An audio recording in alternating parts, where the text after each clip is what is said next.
Иртәгә 15 октябрьдә Россия Федерациясендә халык санын алу башлана. Ул бер ай дәвам итә. Әлеге чара җанисәбен алудан тыш киләчәктә илнең якындагы елларга социаль-икътисади үсешен билгеләүне, илкүләм проектларда өстенлекле юнәлешләрне ачыклауны да күздә тота. Татарстан радиосының иртәнге турдан-тур эфиры илебез һәм республикабыз тормышы өчен мөһим булган вакыйгага багышланды. Бөтен дөнья татар конгрессы башкарма комитеты рәисе Данис Шакиров татар халкы өчен җанисәбен алуның әһәмиятенә тукталды. Тыңлаучыларны борчыган четерекле сорауларга җавап бирде. Сентябрьдә узган милли җыен йомгаклары белән дә таныштырды. Студия кунагына без дә берничә сорау белән мөрәҗәгать иттек. Данис Фәнисович, хәерле иртә. Сөйләшүне милли җыен йомгакларыннан башлыйк әле. Илебезнең 76 төбәгеннән һәм 9 чит илдән без Роспотребнадзор таләпләре аркасында 500 кеше генә җыйдык. 500 кеше җыелды. Әлбәттә, ул безнең илебездәге һәм чит илдәге татар оешмалары җитәкчеләре, вәкилләре, министрлык оешмаларының вәкилләре тарафыннан менә алар катнашында уздырылды. Калганнар безнең татар оешмалары чит илдәге һәм төбәкләрдәге килә алмаганнар һәм менә чикләүләр аркасында килергә мөмкинчелек булмаган. Алар Zoom, ВКС аркылы катнашты. Әлбәттә, төп мәсьәлә булып, без һәм басым ясап, менә 15 октябрьдән иртәгәдән башланачак һәм 15 ноябрьгә хәтле дәвам итәчәк. Бөтен Россия күләмендә узачак халык санын алу кампаниясына бәйле булды. Һәм инде әлбәттә менә киләсе елга безнең Бөтен татар конгрессының 30 еллыгы, мин әлеге чараны әзерлек дип әйтер идем. Төп мәсьәлә буларак безнең үзебезнең менә Бөтен Россия күләмендә халык санын алу вакытында халкыбызның һәм менә 3тән 1 өлеше генә Татарстанда 30% гына Татарстанда яши. Халкыбызның 70% Татарстаннан читтә һәм татар дөньясы Татарстан белән генә шикләнми. Мен аны һәр вакыт аерым ассызыклап әйтәм. Менә әлеге татар оешмалары тарафыннан менә әлеге халык санын алу кампаниясына бәйле булган эшчәнлек, аңлату эшләре, бу аңлату эшләрен алып бар мәсьәләләре дә шулай каралды. Һәм мин аерым әйтер идем, һәрберебез делегатлар тарафыннан менә әлеге аерым басым ясарлык менә шушы җөмлә әйтелде, халкыбызны бүлгәләргә ярамый, кирәкми, без бер бөтен аерылгысыз милләт. Катнаш никахлардан туучылар нинди милләт кешесе булып язылырга тиеш дип саныйсыз? Әлбәттә, ул катнаш никах мәсьәләсе бүгенге көндә бик четерекле мәсьәлә. Һәм урта буын яисә әти-әниләрнең фикере ул балаларының, оныкларының фикерләренә дә тәэсир итә. Кайбер чакта менә без аңлату эшләрен алып барганда да һәм ул фикер белән мин килешәм дә, әлбәттә безнең чараларда катнашкан менә урта буын, улы буын вәкилләренә, әгъзаларына алар һәрвакыт татар булып язылачаклар. Менә инде яшь буынга безнең аңлату эше алып бару кирәк. Һәм менә катнаш никах мәсьәләсендә дә беренче шушы рәсми бланкта язылган милләт ул шул милләт булып саналачак. Алар рәсми бланкта күрсәтелгән беренче милләтте шул сорауга бәйле, шул милләт тарафыннан язылачаклар. Һәм бик күп четерекле сораулар бар. Сорауларга гадәти карарга ярамый. Бик аңлап, диккат белән аралашу теле буларак та сораулар барында.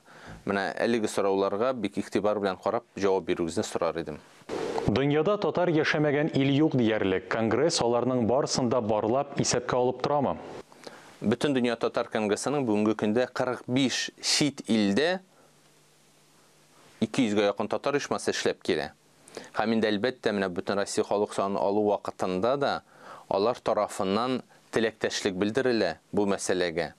Һәм үзләренең рәсми менә оешмаларда, посольстволарда, Россотрудничество оешмалары бар. Һәр вакыт алар белән элемтәдә һәм менә бу без стат мәгълүматлар дигән вакытта без аларның шушы рәсми органнары тарафыннан оештырылган шушы һәрбер илнең бит аның үзенең халык санын алу кампаниясы алып барыла һәм вакыты билгеләнә. Әлеге менә шушы эштә үзебезнең халкыбыз, татарларыбыз, татар оешмалары аркылы эшне алып бара. Һәм инде әлбәттә аның мәгълүматы туплана бара. Ул рәсми рәвештә бу мәгълүмат бездә бар. Без аны һәр вакыт кулланабыз. һәм һәрбер илнең үзенең тәртибе буенча ул инде саннар безгә җиткерелә. Пандемия шартларында халык санын алуда нинди формада катнашырга тәкъдим итәсез? Әлбәттә, пандемия үзенең йогынтысын инде бүгенге көндә ясады. Бу бер. Ни өчен? Чөнки үлүчеләр саны арта бара. Яшьләр дә, без улы буын вәкилләре генә түгел, улы буын гына түгел, күреп торасыз, күзәтеп торасыз. Урта буында яшьләребез дә кызганычка каршы шушы пандемия аркасында бакыйлыкка күчә. Бик фаҗигале вакыйга, бик үзенчәлекле, четерекле. Шушы шартларда бүгенге көндә минемчә бөтен Россия халык санын алып барыла. Шул рәвешле менә мин дә басым ясыйм аңарга. Рәсми электрон рәвештә халык санын алу мәсьәләсенә. Чөнки сезнең һәрбер гаилә әгъзасының андый мөмкинчелеге бар бүгенге көндә. Госуслуги аркылы электрон рәвештә шәхси кабинетларга кирип, QR-кодлар аркылы да мөмкин. Без әлеге акциядә катнашалабыз, һәрбер гаилә әгъзасы тыныч кына утырып, ноутбук, компьютер каршысында уйлап, нәрсә язганын, аңлап, аңлашылмаган очракта безнең шулай ук кайнар элемтәгә кергән мөмкин горячий линия дибез инде без туры элемтәгә кирип сораулар бирү мөмкинчелеге дә бар. Менә әлеге барлык шартлар, менә әлеге шартларда бик диккат белән язуыгызны сорар идем. Бу санау галәмәте генә түгел, ул гадәти санау галәмәте буларак кабул итәргә кирәкми. Әлеге стат мәгълүматлар белән ул ел дәвамында халкыбызны, Татарстаннан читтә яшәүче татарларыбызны әлбәттә социаль-икътисади үсештә дә, төрле дәүләт программасында катнашуларда һәм башка бик күп менә шушы мәсьәләләрдә нигез булып торачак. Шуңа күрә мин аерым басымны шушы электрон рәвештә җанисәпкә перепискә игътибар итер идем һәм инде әлбәттә шушы хәтта сезне яздырганнан соң да сез QR-кодлар аркылы кирип, гаилә белән киңәшләшеп үзгәртү мөмкинчелеге дә бар. Анда бүгенге көндә әлеге мәсьәлә буенча бөтен дөнья татар конгрессының эшче төркемнәре Татарстаннан читтә яшәүче халкыбыз өчен, милләттәшләребез өчен аңлату эшләре алып барыла. Без десантлар җибәрәбез, эшче төркемнәр җибәрәбез.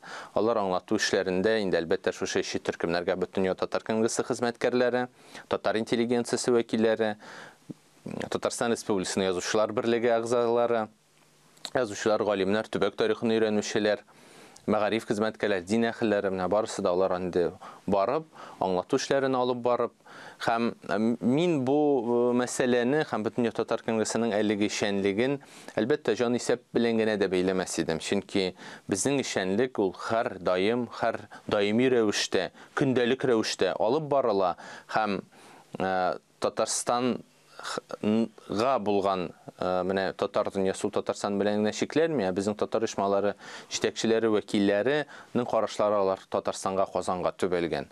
Шул сәбәпле мин менә аерым ассызыклар идем, басым ясар идем.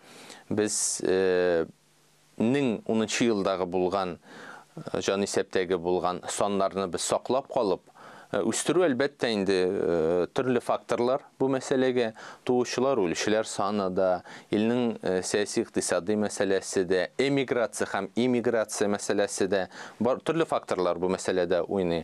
Ләкин менә Татарстан Республикасы Президенты Рөстәм Нургалиевич Миңнеханов әйткәнчә, безгә кешенеке кирәкми, ләкин һәрбер татар саналарга тиеш. Шул сәбәпле менә үзебезнең актив гражданлык позициябызны белдереп бу мәсьәләдә һәрберебез үзебезнең язмышыбызның хәл иткеч роле дип әйтер идем бу мәсьәләне. Аерым үзебезнең милләтебезне күрсәтүдә басым ясап, без инде бүгенге көндә шушы аңлату эшләрен алып барып, бердәм, бергә булып калсак, һәм инде әлбәттә менә Татарстан Республикасы Президентының Дәүләт Советының юлламасының соңгы сүзләре ул без бердәм, безнең көч бердәмлектә. Менә әлеге сүзләрне мин гомумән безнең бөтен Россия күләмендә уздырылып килүче халык санын алу вакытында шигар итеп тә алыр идем. Бөтен татар конгрессы тарафыннан милләт җыенына кадәр инде узган елны бөтен татар конгрессының милли шура утырышында мөрәҗәгать кабул ителде. Әлеге мөрәҗәгатьтә әлбәттә без үзебезнең аңлатуларыбызны да, тәфсилләүне дә һәм дәлилләүне дә һәрвакыт китерәбез. Менә шушы мөрәҗәгатькә кабул итеп, ул да шулай без бергә дип атала, үзебезнең бердәмлекне сакларга язсын.